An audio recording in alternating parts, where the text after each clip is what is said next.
Hey everyone, thank you so much for tuning in to our Q&A with one of our amazing ITA alumni couples, Sandra and Aaron Wagner. I am so excited to be with them today. They are currently in Taiwan, and for me, this has kind of come full circle because they were actually one of the first couples I ever worked with when I started at ITA a couple of years ago. So I'm so pumped to actually be working with them. Hey guys, how are things in Taiwan? How's it going? Good. Life's awesome. Good. What time is it where you are? It is 10:20. yeah, 10:20 at night. All right. Well, thank you guys for, doing this so late. I think you guys just had a full day of teaching, is that correct? Yes.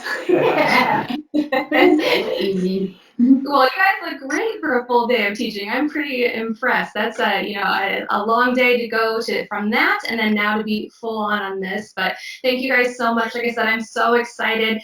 You and I have been working together for a couple years now, which is great. And I know when we first started, you guys kind of were interested in anywhere. You guys were really open. You were thinking about South or Latin America, maybe even Europe. I remember that you guys were running a marathon in Paris at one time, things like that. And you guys settled on in Taiwan. What made you guys, decide on Taiwan, and kind of what was your process to choose that?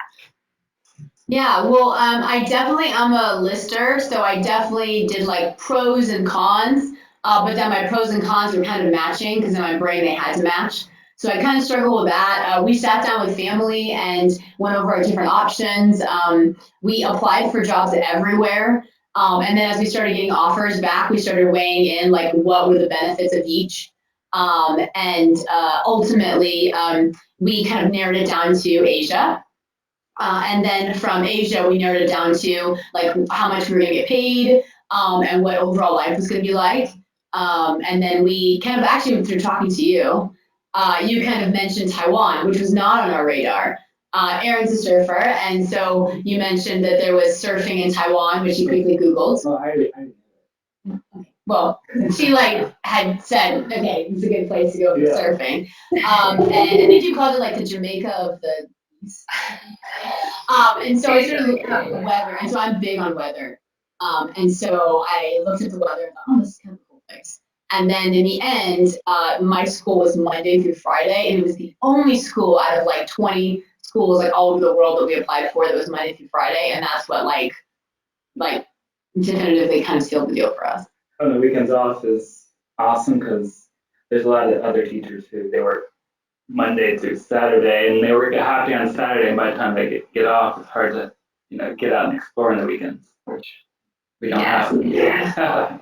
Absolutely. Welcome to Teaching in Asia. If you didn't know before, people, you'll know now that is definitely very common to work on the weekends throughout Asia. And so Sandra and Aaron have become very lucky working for a school that's only Monday through Friday. I didn't even work for a school that was Monday through Friday. When I first started, I had to work Monday through Wednesday. I had Thursday off, and then Friday, Saturday. So I didn't even have like a dual weekends, but I kind of adjusted, and then my second year, I was like, can you push that? I definitely understand. And when we talked, you guys were thinking about doing this for a year. How long now have you been doing this? Wow, we've been here for about 2.5 years, and they've already asked us if we're resigning, and we are. I mean, we're not ready. We're not done with Taiwan yet. Our family, who will be watching, constantly asks us like, "Oh, when are you coming home?" And we're like, I don't really think we are. I think we've like having kids here and like staying here. And, I mean, it's a really good life, and as you go through the questions, you'll kind of learn a little bit more about like why we're still here. So. I love that. That's great. Well, yeah, for those if your family is tuning in, I hope that wasn't too big of a shock for them that you might not be going home. They might be coming after me now that you said that. Thanks, Sandra. No, that is awesome. That is so cool. And what kind of made you guys decide to want to do this? You guys both had solid careers before this. You still have a solid career now, but I know that was one of your worries when we originally chatted. And what made you want to teach English abroad? Yeah, I think me and Aaron kind of have the same experience. Like we were kind of burned out with what we were doing, kind of burned out with like making money just to make money and to buy things. And kind of got stuck in the rut of keeping up with everyone and going out and spending money on food and, drinks and just shopping for clothes and for things that we didn't need. So we were blessed with like a lot of really great opportunities and a really good life there. But at the end of the day, it didn't make us feel happy. We didn't feel joy, and really wanted to do something that we could feel happy when we came home, feel like we were doing something to make a difference. And we were just kind of looking for like a fresh start. We really wanted to travel and couldn't afford to when we were in the US. So we really wanted to like travel, explore, and also have something that gave us some fulfillment. So.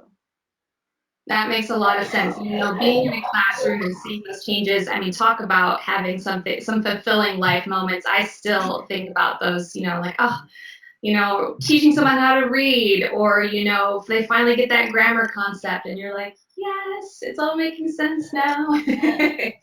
And definitely travel is a big one. That's a great perk about teaching English abroad, because not only are you in a new country, but you can explore a brand new culture and different things in that country, which I know you guys have traveled extensively to Taiwan, but you guys have traveled quite a bit. Can you tell me a little bit about your travels? And was this your first time actually going to Asia, or had you been to Asia previously before accepting this job?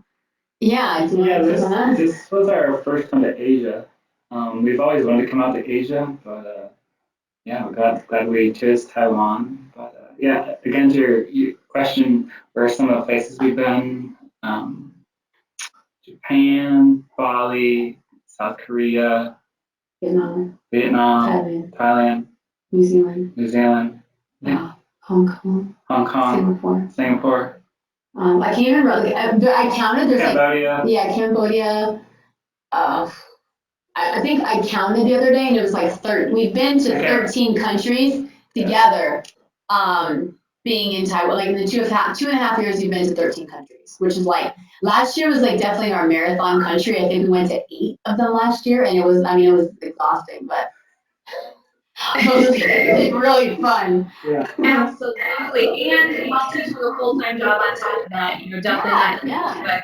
But that's amazing to go from never having been to Asia to all of a sudden 13 countries, in 2.5 years. I mean, that is mind-blowing. I don't think people realize that that's totally possible. It was the same way. I was in your shoes when I taught in neighboring Hong Kong, only a hop, skip, and a jump from Taiwan. I'd never been to Asia. I never even really wanted to go to Asia. And I was like, all right, I was always about Europe. And, I was like, all right, let's give this a chance. Fell in love instantly. And like you, I was like, all right, so where am I going next? What am I going to learn now? So that's so fantastic. So what is your next trip? Our next trip, we're still going back and forth about this. It's in July. I think we're kind of in between going to Malaysia or going back to Bali. Because I feel like there's so much of Bali we haven't explored yet, and it's so unbelievably cheap to go there, unlike what people would think. I think we're still going back and forth, but need to decide soon. By flight. July will be here sooner than you think, but no, that's great. I mean, tough choices: Malaysia or Bali.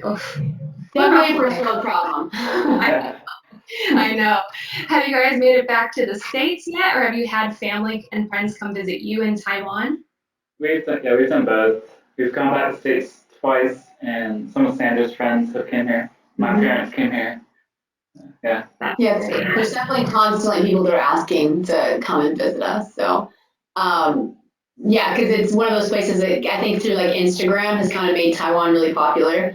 Now things are more visual on social media, so it's definitely become more of like, oh, I didn't realize you live in Taiwan. I want to go there.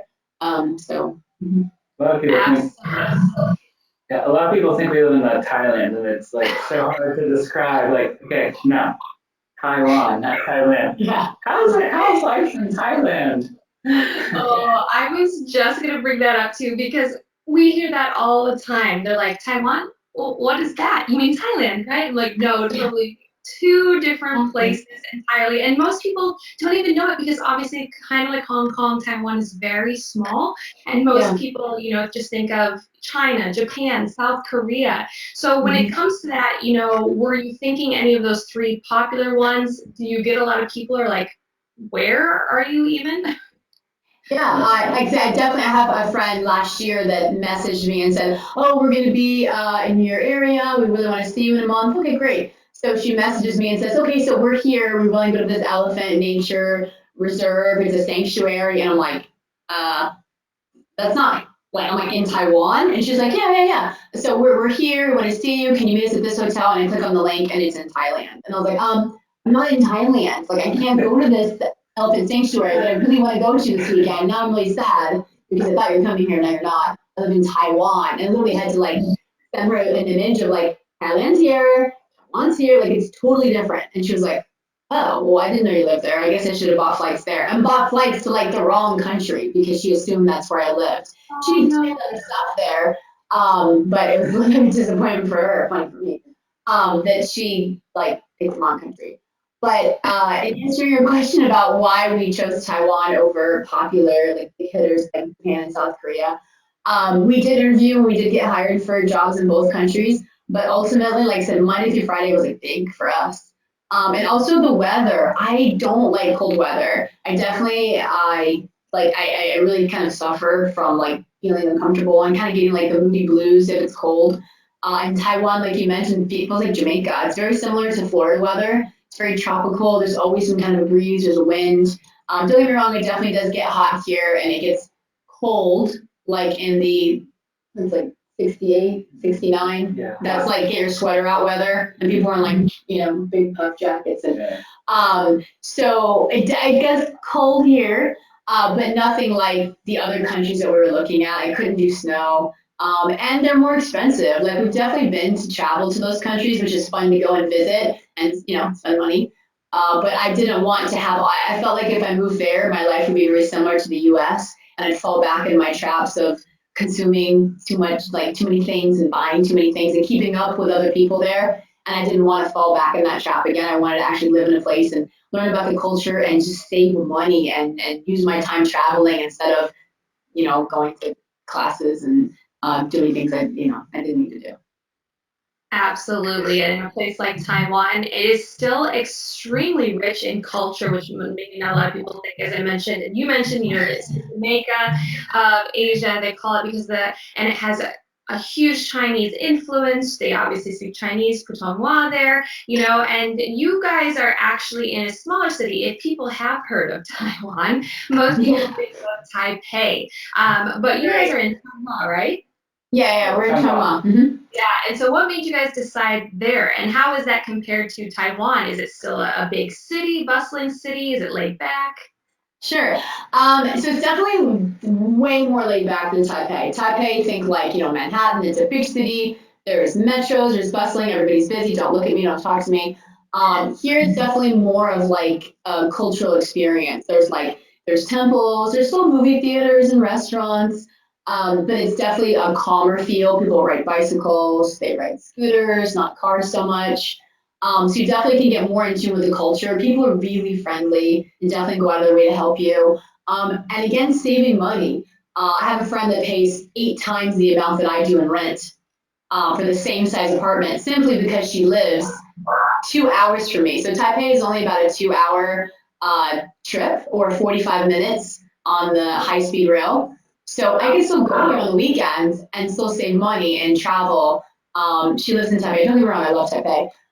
But she definitely doesn't travel as much as we do. She may only be able to take 1 or 2 trips a year versus 8 trips a year, and pay off credit cards and, do more with our money. Wow, that is crazy. And that just shows you what it is like being in a big city that money can get you elsewhere. I totally understand. I lived in Hong Kong, space was at a premium, things like that. So it's really funny that when you say in Taipei, it's like big city, where I was walking around, I'm like, there's space, people are going a little bit slower, but compared to Chiang Mai, exactly. Exactly. Which is nice. You said you wanted kind of a change of pace where you're wanting to live, not just work. Yeah. And that's something that you guys wanted, which I completely understand. So speaking of then being in a smaller city, what is the expat life like? Okay. Yeah, I mean, it's really how you position it. Like if you're more of like a laid back person, you're not really a go-getter, and you don't really make the initiative to go out and meet friends and that sort of thing, it could be difficult. But if you're outgoing, you want to meet people, you can meet friends, especially because the Taichung, another city nearby, there's like lots of expats. And we just had a friend who she just moved here, and it was her birthday last week, and she had like 10 people there. It's like I couldn't get to 10 people. Like 2 weeks. Back in the States. Yeah. I've been there like a week. So I mean, you can make friends, and there's lots of activities going on, and so yeah. Well, that's good to hear because that's always a big concern when it comes to smaller cities. Like, are there going to be other foreign teachers? Are there going to be people who want to go out and do things? And you can definitely find that community really anywhere in Taiwan, especially but in Asia. And as you mentioned before, 45 minutes to Taipei. You can do the speed train, 2 hours. Taichung is not that far either, so that's really great to hear. So then kind of switching gears back a couple years ago, I'm very curious as to, well, I know, but I'm sure everyone watching is very curious as to your process here at ITA, what kind of class you guys took, how it went, the job search process, things like that. Can you kind of walk everyone through that? Sure. So initially, I had gone on a trip to Germany and met tons of young people that were traveling the world and saying, "Oh, I'm going to go on a trip to Rome, and it's only like $90." And I'm like, "What?" Like I thought a trip to Rome would be like, tons more. I didn't realize that it was so cheap to travel. So when I came back, I started researching what can Americans do abroad? What jobs can Americans do abroad? And teaching kept coming up.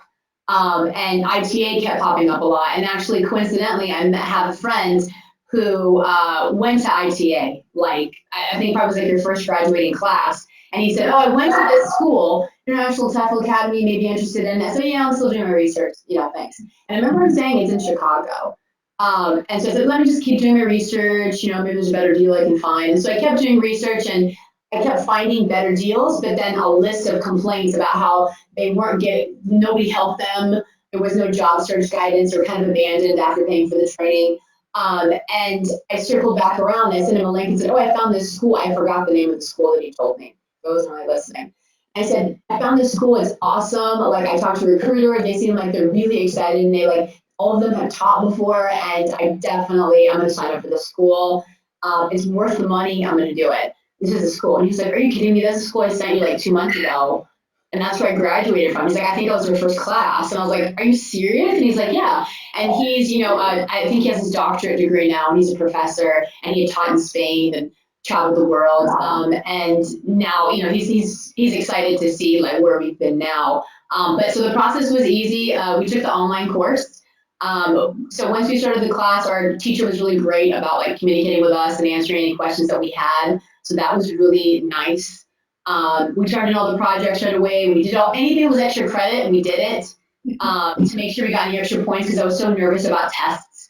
But I felt more than prepared for the tests. We got the book, we studied, we worked hard, and at the end of the course, we connected with you. And you were definitely a huge blessing for us, because you kind of helped everything that ITH said they were going to do. You actually did it.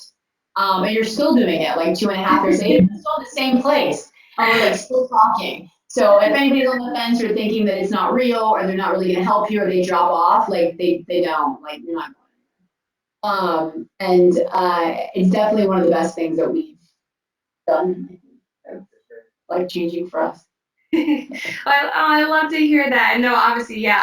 I like to stalk my students, so I stalk them all the time on their Instagram and things like that. Oh, we're going back and forth on our Instagram messages and things like that. So I love it. I love to see what everyone gets up to, because it was something that I did for almost 5 years. Going abroad, teaching, and now be able to have help people have these kind of experiences. Like I said, I know that you guys were thinking originally maybe a year, and now this is potentially a question mark. This is, it could be a couple more years, or it could be forever. Sorry, Sandra and Aaron's family. No, so that's really, really great to hear. I love that. I love that. And now kind of let's talk about your job. You're obviously teaching in Taiwan. You guys have kind of also moved up doing some other things as well. I'd love to hear, who you work for, who are your students, what you're doing, your daily life as a teacher. Mhm. So we work, you can kind of go back and forth, but Yeah. we work for Neuralink English Academy. And so what's great about our school is there's less book work and tons of games, which is kind of the opposite of a lot of cram schools here in Taiwan. It's less like chanting and repeating. They want them to use things like 21st century skills. They want them to think critically. They want them to collaborate. They want them to work in teams. They want them to challenge you. They want them to understand what's going on and not necessarily read target language, but be able to explain why they're doing this. So we show a lot of videos in the school is really great about letting us be flexible about what we show in the classrooms. They give us a schedule of what to teach, and then it's up to us how to make it fun. So we add games, we add songs. I started every class with a dance party because I'm just gonna make it happen. So every class of mine starts with a dance party, and then I show them videos. Like I said, songs. If it's like a science lesson, I may show how Schoolhouse Rock. And so they're all singing about electricity. So it's kind of a way of reaching different students. We bring reality into the classrooms. We have lessons about like peanut butter and jelly sandwiches. Some of them have never had a peanut butter and jelly sandwich. Some of them have never used a knife before. One, because their parents don't use knives at home, or they may just use chopsticks, or their parents have never let them use it. So it could be from different, places, I guess. So we'll have different demos, theme lessons. So yeah, our school kind of has allowed us to be really creative with our lessons. Our students are, I would say they're first grade primarily, like first grade to middle school. So they're like younger guys. I also teach like teenagers, like 16, 17 years old, which those are fun. And I go from like, to talking about this is a dog, this is not a dog, to hey guys, so we're going to talk about topics I think that are interesting. I'll talk to them about wildlife conservation. We've talked about immigration. I come up with scenarios on how it would affect them in their country. We've talked about fair trade. I had one student that after I talked to her about fair trade, she came back to me and told me that her grandfather had a factory in China that she was going to be visiting this summer, and she wanted to make sure that he was running it ethically because she just learned about that. I wanted to make sure that the women and the people that worked in the factories were paid a good wage, and I was like, That's amazing. So I kind of have like both spectrums, which is pretty great. Not all teachers teach teens. Like so the majority of people are freaking out right now. Like don't freak out. The majority of the classes that we all teach in Taiwan are like the younger guys. Like I said, first grade to middle school. We also do like events, like we'll take the kids out and put them in like a real world situation. Like I had to take my class to McDonald's and they had to like order their own food. We've taken them to the train station and they have to like get their own tickets. We've taken them to other restaurants, and what else have you done? A few other. Yeah, we've taken them to a coffee shop and then they've done like role playing where like they're the person that's behind the counter. Like the coffee shops let us like kind of take over for an hour and the kids have gone behind the counter and they're like, oh, may I help you, sure. And so they're like, I'd like to order it. So it's kind of like little mini drama plays that they do so that they can learn. So when they get older, they're not afraid to have these real life scenarios because they've been doing them since they were little and they're not afraid to ask. A lot of our students have helped their parents when they're on vacation. And they've been in a taxi in America, and the taxi driver's saying, they're like, oh, he's telling us he's going to go this way because the traffic is too far on this way. Is that okay? That's great. And they've been like translators for their parents. Their parents like love it because they're like, oh, yeah, well, what we're paying for is working. They're not scared to talk to people, and they're confident about speaking the English language because we have so much fun with it. They don't have anxiety about it.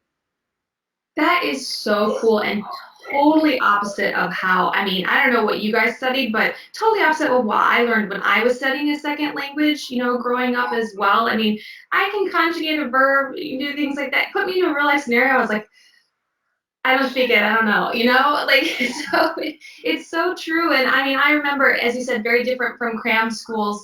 elsewhere in Asia, which definitely, exists where they do focus on, you know, all the rules, know the vocabulary, it's not going to do you any good, but putting them in these situations, that's really cool. It's definitely a very different style but a very important style of learning a different language, as seen by your students being able to go forward and actually do this in the real world. That's a really cool concept. I like that. So I can understand then why you guys are staying for so long.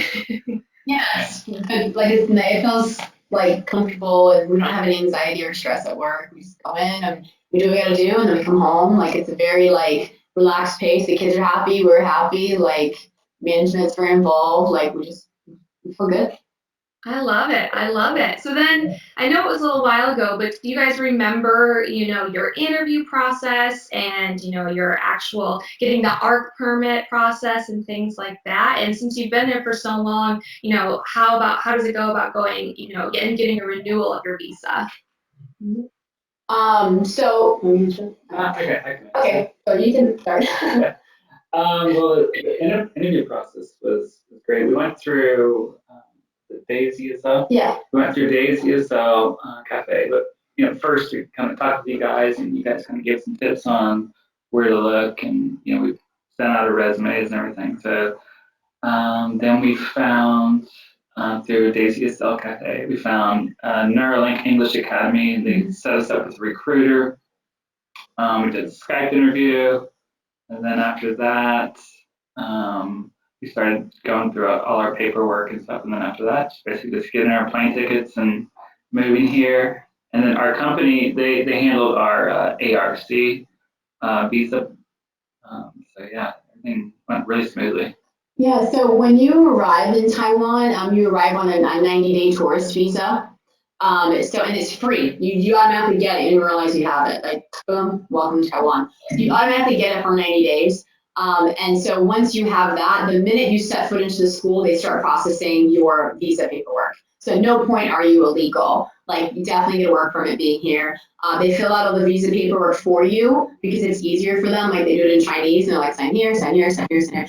So literally, we just sign. They took us to get our medical check the following day when we arrived. That was also a super easy process, 30 minutes in and out. Basically, it was like blood test, chest x-ray. We had to bring a copy of your immunization records.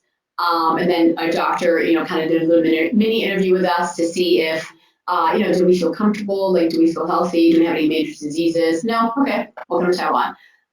So it was very fast. Like, everything was very fast when we arrived. They took us to get photos for our visa paperwork and for our medical permits because it's a smaller size than it is in the U.S. It's not necessarily a U.S. passport size. So the school, literally, they're like, come here, come here, come here. Like, they drove us everywhere and took care of all of it. All we did was sign, like, okay, this is how much this is. We paid for it. And they're like, okay, that's it. So I've heard crazy stories from people that have had to go to different offices and maneuver on their own. But that's kind of one of the perks of our school is they don't want you to have any anxiety about it. Like, they just handle all of it. Renewal is also super easy. When we renew, now we know how to do it. So we're like, I can do it myself. But still, like, they'll still go with you. Like, no, we'll help you. When we renew, all we have to do is get a medical check done again. And then now that we're here, it's very super fast. Now that we're here, you pay like a discounted rate for renewing your like medical check. And then since we've been in the country for the last year, they do a police check like in Taiwan. So you pay for that, which I think was like $3, which was really cheap. And then after that process, the school is like, okay, they send it off and you get it back within like 2 weeks. So our ARC the first time around took about like, you get it back within like the first 90 days that you're here. And so, like I said, the school automatically signed us up for it. You get it right away. And with the ARC card, that's what allows you to enter and leave Taiwan as many times as you want to. Wow, that's the one thing I will say. It is a lot easier in Taiwan compared to other places where you need to have, you have to do this, and this beforehand, getting things notarized, apostille, blah, whereas with Taiwan, you need to get your background check in advance. You need to have your TEFL certificate, obviously. You need to have your diploma that you bring with you. And then, as you said, kind of go through the steps that you said. So definitely a lot easier compared to elsewhere. And the process is it's easy because you can do it in country where you don't have to do it in advance. Your visa. You're like, oh, okay, I filled that out. Great. Like, I for it. Man, I mean, that alone, I mean, like I said, it's definitely worth it to do it anywhere, to go and teach anywhere. But there in Taiwan, I couldn't believe how easy it was, for my friends. And then when you guys were going through the process as well, which is great. So you kind of brought up about doing the medical exam and things like that. So kind of switching to healthcare in Taiwan, that is definitely a big question we get, especially from those who are from the US with our ridiculous healthcare system here and how expensive it is. Can you guys tell me what it's like? Do you have health insurance? How is it? I can't even wait to like jump in. Like I've been like trying to hold back and not talk about this, like without crying. So it's amazing. Like I can't even like it's not it's one of the reasons I'm still here, I'm not gonna lie. I couldn't afford health insurance when I was in the US. Sorry. I couldn't. And so being here in Taiwan, the school, again, it was one of those forms that you filled out that you didn't realize that you filled out. They automatically set you up for the national healthcare system. Like everyone has it.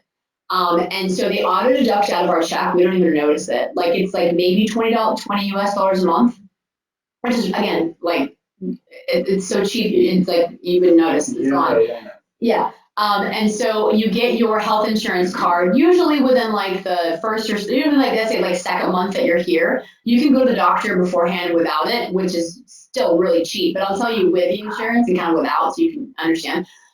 So if someone came on vacation and came to visit me, if they had to go to the doctor, no insurance, just walked in. It's about 15 US dollars to just walk in any clinic. And again, they're on every corner. There's like 7-Eleven, doctor's office, dentist, 7-Eleven, doctor's office, dentist. I walk into the doctor's office or the dentist office or really anywhere, and there's no wait because if there's a wait, people are like, I'm not waiting for this. I'm just going to go across the street. So they'll just go across the street. So the doctors all the doctors I've encountered, like they all speak English. There's going to be some words you don't understand, but they all have like a certain level of education. Like you don't have to worry about like, oh, we understand, we really understand what's going on. Like they do. They definitely do. So it's $4 US to walk into the doctor. I'm in and out in less than 15 minutes, and they've given me my prescription. And they give it to you in like this cute little origami paper, and they only give you 3 days of medication at a time. The reason why they do this is so people don't form addiction problems, and so that you don't take medication you don't need. After 3 days, your symptoms should have got better or changed. And if it's changed, they'll give you medication for that specific thing. And it's connected, so you can't go to one hospital and go to the other. I was going on vacation and I had to have a cold, and I thought, oh, I'm going to go to this other doctor's office and maybe he'll give me medication to last the rest of my trip before I leave. And they were like, it's in the computer that you went to this doctor yesterday. You can't get 3 more to last you vacation. Sorry, you can only get these 3 days. So they're very strict about that, but in a good way. I ended up not eating, and I was fine after the 3 days. But the dentist office is the same way. I had braces for years, and I have a wire at the bottom of my teeth. And just hold them in place. And I went to the doctor because it broke, and it was $4. And it cost me $300 to get it put in my mouth after my braces were done. I lost my retainer at Hong Kong Disney that I wear at night, and I threw it in the trash. An accident, wrapped in a napkin, which is not supposed to do with a retainer, apparently. And when I went to the doctor here, I had such bad anxiety because I thought it cost me $400 US to get the set. How much is it going to cost here? So I remember bringing my credit card, and I got a bunch of cash out of the ATM. The doctor said, well, I apologize, it's going to be expensive. But, and again, this is what they consider like Taiwan expensive. It's going to be $30 US. And I apologize that it's going to be, you have to wait a long time. I waited an hour. In the US, it was $400 and I waited 2 weeks. And they were the exact same fit, free case, free toothpaste. I actually don't buy any toothpaste. I get it for free every time I go to the dentist. Dental cleanings, x-rays, like all of it is great. I'll also kind of touch really quickly, not to kind of ramble because I could go on and on about the healthcare here. Emergency room. That's another thing. I thought I broke my toe, and I ended up like dislocating my toe, and that's gross. But we were going on a trip that next week, and I wanted to make sure I felt good. So it was like around 1 a.m, and I still was like in pain. I thought I have to go to the emergency room, which was across the street from my house. And I walked across the street. I brought 2 credit cards with me in case one wasn't going to be enough. I brought a blanket, my Kindle, iPad, like everything you can think of to last through the night, a change of clothes, because I figured I was going to be there all night long. And I walked in, they asked me what was wrong. They looked at my foot. She told me, okay, you have to pay the doctor visit. You're going to need x-rays and you're going to have to give her a prescription. And I just like was waiting for the below, and she's like, it's going to be expensive. And it was 25 US dollars for everything. And I said, are they going to send the bill to the school? Like for the rest of it? And she was like, she just laughed. And she was like, no. She's like, oh, you know, you're Americans. You always think you're going to have a bill. It's like, why would you have a bill? You already paid for it. It's done. I still waited for a bill to come, and my school then laughed at me. I never got a bill. They literally hand walked me to the x-ray station. As soon as they walked in, I turned right after that. The doctor already had an iPad with my results of the x-ray. Someone came around the corner, gave me a prescription, and they called me a cab, and I didn't have to pay for it. And that was probably about like 20 minutes. I didn't even have time to call Aaron and tell him what had happened because I was still in a whirlwind. I'd call my mother-in-law, like, you know, just in case, be on standby in case I need you to wire me some money. I don't know how much it's going to cost. And I still, to this day, I can't believe it. So any stories you read online about Taiwan and their healthcare system, it's one of the best in the world. And I mean, we're not like sick people, but it's something that is really amazing. I mean, if that doesn't make everyone who's listening's mouth drop, I mean, I don't know what will. And I experienced the same thing in Hong Kong, and a very similar story to you, Sandra. I also had to go at 1 in the morning as well. Thought I broke my ankle, kind of thing. Did it, yeah, and yeah, it was about the same. They're like, $20, here's all your medication. Blah, blah, put me in a cab. They're like, go home. I was like, what? I was really expecting. I was like, oh man, I have to go back. I had my credit cards ready as well. I mean, yeah, you can add quite a few zeros to that here in the States if that was what your experience was. And you know, unfortunately, I would just choose not to go. I'd be like, well, this is my life now. I have a broken ankle. You know, this is it. Wow. So yeah, like I said, if that doesn't, you know, surprise some people right now, I don't know what will. But that, and it is amazing. Like that's what they think. They're like, oh no, I don't know how healthcare is going to be. It's amazing over in Asia. I was blown away. It's state of the art, fast, efficient. I mean, they want you in and out, you know, and that's what they do. So that's great. So I appreciate you telling us your story. Man, I wouldn't leave either. I don't blame you. I'm coming. I'm coming to Taiwan. I think you guys have sold me. Anything get done, come on. Perfect. We can work together, you know. Okay. Cool. No, so kind of then switching gears. Another thing is, you know, a lot of people worry about doing this alone. Obviously, it's totally possible. I've done it, but a lot of people think that they can't actually do it with as a couple or you know as friends or things like that. So did you face any difficulties doing this as a married couple? Was it easier, you know, especially working at the same place? Sometimes it's difficult. Can you tell me a little bit more about that? Yeah, I'd probably say it's easier just because when you're going along the process, you have somebody else to bounce ideas off of, like whether it's teaching related, like lesson plans or whatever, or like how what is the process like going to the doctor, or how do you get on this train? How do you navigate around if you run into a roadblock and you're by yourself? You don't have friends yet. It can be kind of, you know, it might be a little more challenging, but doable. But with two of us, it's great because we can always help each other out, and especially traveling, you have somebody to travel with, go to different places with, versus being alone. Again, you can do it by yourself too. You meet friends, but it's definitely nice to have you know somebody there with you going along the journey for sure. That's great. It sounds like your school's pretty open to having couples then. Yes. Actually, like, I think you're not going to be at the same school because that would just Okay. be weird. You need to like, right? But so I mean, there have been some couples that have worked at schools. Don't get me wrong, but they love couples because there's like two teachers that are coming over. They know you're going to be more stable, and less likely to go home because you're both here, you're both invested. And it's just overall kind of where it works really good. I mean, they love single teachers too, but they really like teachers to come over as a couple or friends. If you want to come with one of your friends, like I get a lot of people that I help my school like doing some recruiting to get teachers here now since I've had such a good experience. And I'm like a senior teacher at my school, so I do like training and I kind of help people with like how to teach our teaching methods at our school. So I get excited when someone says, "Oh, I want to come to Taiwan," but my friend's thinking about it too. I was like, "Oh my God, tell her to come. Like, you have a best friend. Like, why wouldn't you guys come together?" Like, so they're definitely like, they really like you to kind of have a support system built in. It's definitely great. But more than likely you'd be at like 2 different locations. So, which is not bad. I mean, it's good. No, I mean, and that makes sense. I mean, plus, especially couples living, working, everything together, that can be a little much. So I like that having it separate schools. But then you guys are coming home with different stories as well to kind of, share. But like, same with doing as the best friend.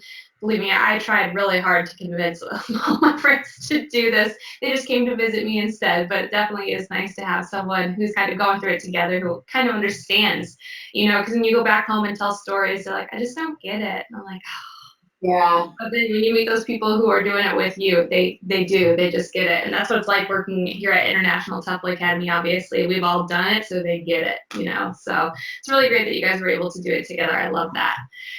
Cool. Then switching back to Taiwan. Obviously, you guys have been there for almost three years. Island life. I know that you kind of chose this for, there's possibilities to surf. So Aaron, did I lead you astray, or can you surf there? Yeah, so you can definitely surf there. Who's watching and you're a surfer, I mean, it's definitely something like I heard that there's waves here, but like I didn't know how good it was and how consistent it was. And it's I got to Bali, and like when I came back, I'm like, it's pretty close to just as good with no crowd.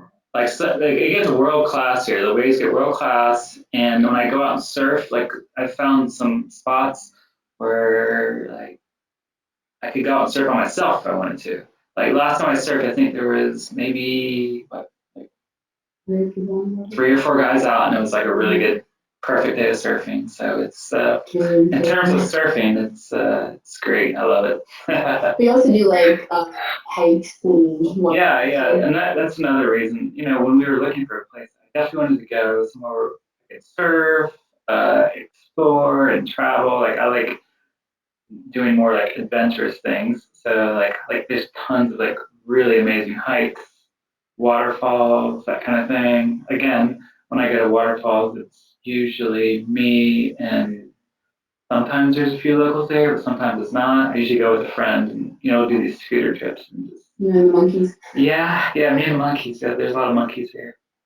So Really? Yeah.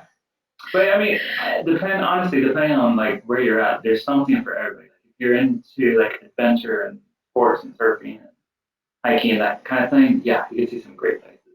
If you're more into the city, you have like Taipei, Taichung. You can see some really cool places, and you also have, like you said, like the culture. So there's literally something for everybody, depending on where you're at and what you're looking for. So, highly suggest Taiwan if you're serious about moving abroad. Yeah, and I'm more like city mouse, and he's like country mouse. So country mouse, explorer mouse, hiking mouse. I don't know. I don't even know why I said mouse. Anywho, so I am big about. I'm definitely one of those people that like scour BuzzFeed for like the latest and greatest things when they pop up that are happening in Asia, or that he's laughing because he already knows. Like, yeah. They post an article about all these like hard to get products you're gonna get in Asia, and I'm like, oh yeah, get them all. And so I look them up and I make lists, and then I just go find them for like way cheaper than their advertising on BuzzFeed. And I'm just like, oh, I scored this, I scored this. Or spray paint nail polish that's only in Japan, or I mean, just you name it. And my sisters will screenshot me things they're looking for, or pop-ups or things that are only at Starbucks in Asia, or banjo collection that had a global pop-up at a bookstore here on there on the weekends. So it's easy for me to hop on a train. I can be there in 15 minutes. Even though I'm in a smaller city, I can be in a large city within 15 minutes on a fast train. And get on a bus that's free. Because some of the buses, if you're within like less than 10 miles, it's free. I can get on a bus for free, get there, get what I need, come home, make everyone feel like crap on Instagram because I'm there and they're not. Yeah, so it's kind of a big thing for me. I'm really into like Korean beauty products too. And then I know I've talked about Instagram probably like 50 times already, but one of my favorite things to do is go on Instagram and search the hashtag of like a large city that's around me. You kind of do that for any country that you're in. And then I just save to a collection all the images of places that I've seen. And Taiwan, people are really awesome. They want you to visit these places. So they want the accurate pinpoint location of where the place is they're at, which is not common in other places I've traveled to. Like it's never where somebody says this was in Bali, like it's not true. But like here, it really is because they want you to go there. Like they want to see more pictures of it. They want Taiwan to be more on the map. So I save those and I go to them on weekends. So like I always have something to do. The movie theaters here are awesome. We went to the movies last weekend. All the movies here are all in English. That's like the first question anybody asks me. Oh. They all premiere in English. Some of them come out, like Avengers came out here 2 days before it did in the rest of the world. And going to the movies can be really cheap. The theaters here are amazing. They have like karaoke booths outside of them. So that you have something to do before you go into the movie. I think it cost us around like $7, and we got a drink and a popcorn included. And you reserve seats, so you don't have to like hunt and search for a seat. Combos come with either a churro or a hot dog in some sort of collector's cup or a collector's bucket, and they'll deliver the churro to you in the movie theater if it's not ready when you're ready to pick it up. I mean, it's just the level of like kindness and customer service and just the overall joy for people to have that you're like in their country and that you're enjoying it, you're having a good time is like, it's not unlike anything we've experienced in all of our travels. And the people here are just like so friendly and so outgoing, and they're always like, people have constantly, helped me when I was just like looking around aimlessly trying to find something, or like, what are you looking for? Or, whatever. So they go out of their way to help you, and incredibly safe here. Yes. Yeah. That's another thing. Like we don't worry at all. I mean, it's if I wanted to go to 7-Eleven down the street and it's like midnight, so I'm craving like Haagen-Dazs, which they have here. I can like walk down the 7-Eleven to get what I want and not feel anxious about anybody behind me. Like everything's well lit, streets are clean, there's no trash. Like I don't have any. I'm not. When I went back home to America, it's kind of sad. And I went to visit some family. I constantly somebody's behind me. I'm like, what's going on? Like, what's he gonna do? But being here, like people are just walking around, it's just, I'm not afraid. It definitely feels very, very safe here. And that's another question that we get, like the safety aspect. I mean, our headquarters is based in Chicago. Chicago makes the news every other day, or every other news broadcast, let's be real, things like that. And so that's exactly how I felt in Asia. They're so kind, so welcoming. They want you, to be there and experience their culture, and so helpful. And let's talk about the food. Most people don't know this, but Taiwanese food is unreal, especially their street food scene. What is your favorite dish, or street food or whatever? Do you like the food there? I like I like the food. My favorite is probably like the dumplings, and then there's a breakfast. I don't know what it's called. Like an egg pancake. Yeah, it's an egg pancake. It's like real thin, like egg. Inside is usually like bacon or ham or something, and it's really good. Yeah. I like their fried chicken. And every time they're like, what's your favorite Taiwanese food? I'm like, fried chicken. And they're like, that's not Taiwanese. I'm like, what's the Taiwanese version of fried chicken? And it's amazing. I'm like, you can't say it's not Taiwanese because there's a fried chicken cart on like every corner. And they have like different variations of fried chicken. They've got like roasted fried chicken and fried chicken, and seasoned fried chicken. So that was definitely one of my concerns when I got here was, am I going to like the food? Am I going to be able to eat? Because I'm a really picky eater. And so I'm really still picky about Taiwanese food. I'm definitely not one of those like, I'll try it once. Me, I'm like, I'm not trying that. Certain things I try, certain things I don't. There's definitely a lot of like Western options. So if you're like me and you're kind of strange about food, Chili's, there's Longhorn Steakhouse, there's KFC, there's Pizza Hut, Krispy Kreme. Oh yeah, it's like pinned to every location. We just found last week. I mean, you can get to anything. I mean, it costs about the same as it does in the U.S. So I mean, if you're gonna spend money, like it's not something we do all the time. We go like once a month, for like birthday, or you kind of want to celebrate, But like all of the big name restaurants have all the same stuff from back home and a couple new items too. So there's definitely a way for you to try. Like there's some cultural things that I like to eat, and then there's some like Western things I like to eat. So it just kind of depends on the day. I cook a lot. That's definitely one of the ways I save money, and we try not to eat out. So I cook a lot in the evenings. And so that way we kind of save money. The grocery store here, you can easily get like, meat, potatoes, pasta. They have ragu sauce. I mean, all the same, very similar to what we have back home. There's some things that they don't have here, like, any country, but you find new things that you enjoy.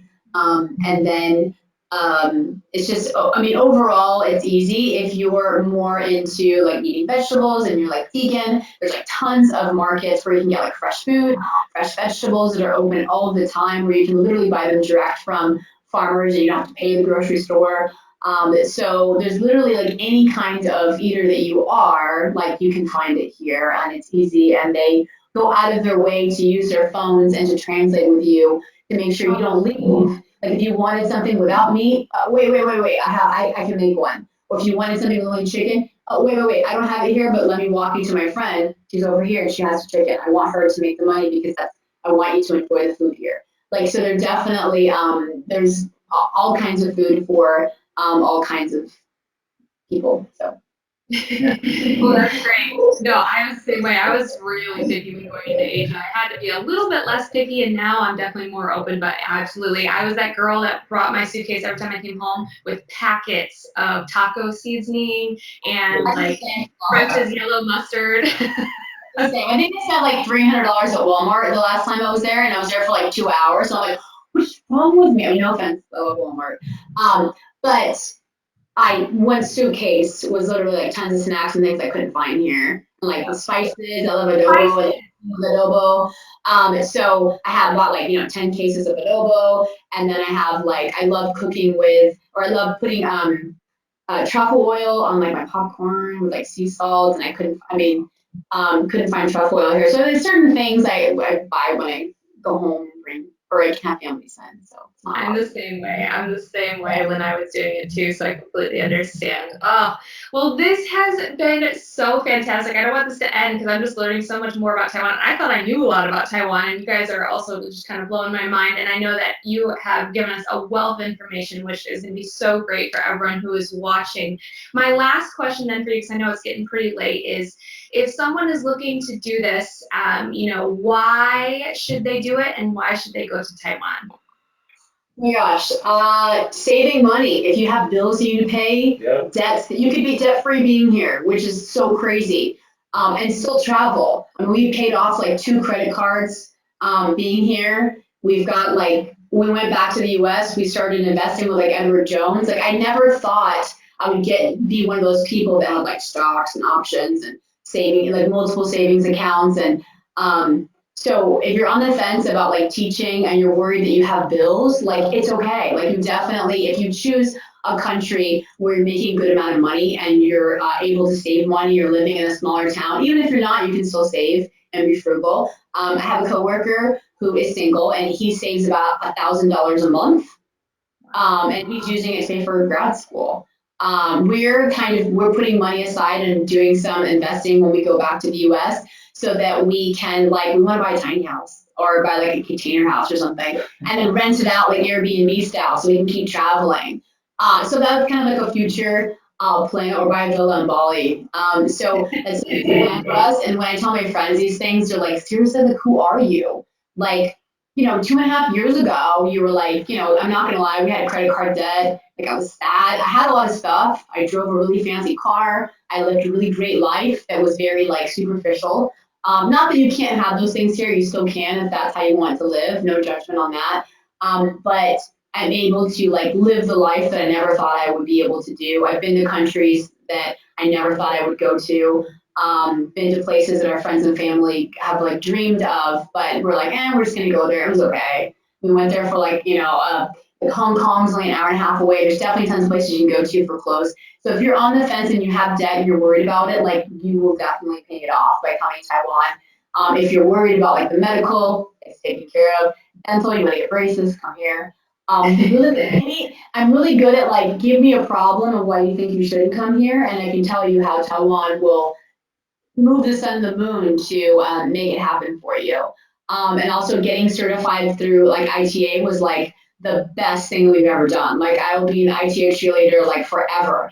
Anytime anyone's like, do you even work? How are you able to like travel and live abroad? I'm like, well, so I always kind of open up with first, I got certified with ITA. You need this to be able to teach abroad.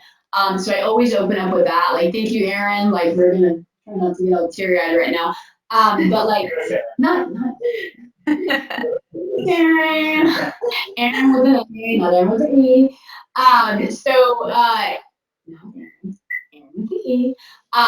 Thank you so much for all of your help. Like I said, everything that you told us in the emails like was true about Taiwan. So you definitely did your homework.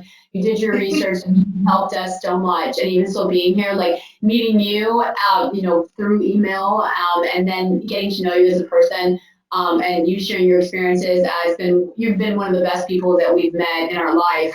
That has truly transformed our life and you've helped us become debt free. Almost, we're so close. And really living the life of our dreams. And we couldn't have done it without you and ITA. So thank you for helping us achieve what we have so far. I promise I did not pay them to say this. I would talk forever about how much this has like changed our life. And anytime anyone on Instagram messages me, I can't tell you how many people I've sent to ITA to get training, to get certified, because it literally has been. People joke that, putting this face cream on is like life changing. Like this is legit life changing, guys. Like if you're on the fence and you're like, I don't want to pay for it, it's expensive. It's so worth it. Like stop being cheap, invest in your future, pay for it, and you literally could have like the experience of a lifetime. I've met people that have met their partners. So if you're single and you're wanting to meet someone, people have met their husbands, their wives here, have had children here. Their children now travel the world with them and they're learning about different cultures. They've adopted animals here. They've helped at animal rescues. They've saved, countless people's lives. It literally can be anything that you want it to be. You can achieve any of your dreams and your hopes. I would just finally say, like, if you're on the fence about it, don't be. Like, you are worthy. You are worth investing in. You are special, and you should definitely do this to help yourself just become a better version of yourself. Yeah. I mean, it'll check, like, one of the greatest things is you'll be put in situations to grow. Like, we've been faced in situations where it's like, what do we do? And like you don't have a way out. Like it's either fight or flight. You figure it out. Yeah, I feel like we've opened up like a different part of our brain since being here. Like there's definitely like I've become more confident. I definitely used to be a person that like kind of took things as they were and I guess that's it. But now I'm kind of like I'm more confident. And I feel like I've become a better person being here because I've been exposed to different people and I'm not thinking of just myself. I've seen how people live in different countries, seen poverty, seen how we can help people. And now because we're able to save money, we're able to actually invest in different communities and we're able to like help build people up and also help change others' lives because you guys helped us change our lives. So. Oh my gosh. Oh, I mean, that is such a great way to end it. I love it. I mean, talk about a success story. Like I said, I started working with you guys when I first started here. I was so pumped. I still remember reviewing your contract from Neuralink way back then. And we talked about different places. And like I said, you guys were at the time like, we're going to go run a marathon in Paris first, and then we're going to do this. And oh my gosh, just to see, and the facts, like I said, I have seen you guys like grow so much because we follow each other on Instagram, on Facebook and things like that. And so watching your story, it's just like, for me as well, it has been such like a teaching abroad was life-changing. Doing this now is also life-changing, and to know that I'm helping others. But I mean, really, it all comes down to you guys. You guys really did make this happen. You took a chance on taking the class, going abroad, going and doing this, and loving it. So I love it. I'm so excited for you guys. I'm so happy that it works well, and that you guys continue wanting to be kind of like ambassadors for us and talking about teaching abroad and wanting other people to do that, to live their best lives. Totally agree. Exactly, best self. Well, guys, thank you so much. Like I said, I know it's pretty late there, but Sandra and Aaron, thank you guys so much for doing this. This, like I said, was amazing. I learned a lot. I was so happy to see you guys again, and I cannot wait to see what you guys get up to. Like you said, we'll make sure that, you know, we put up your Instagram, things like that, so everyone can get up to see what they're doing. They do a lot of really cool things. Believe me, I'm jealous every day. But thank you guys so much. I'm so glad to hear that you guys are doing well. And I hope you guys have a great rest of your evening. And everyone else tuning in, I hope you have a wonderful rest of your day, evening, and go teach abroad. Bye, guys. Bye.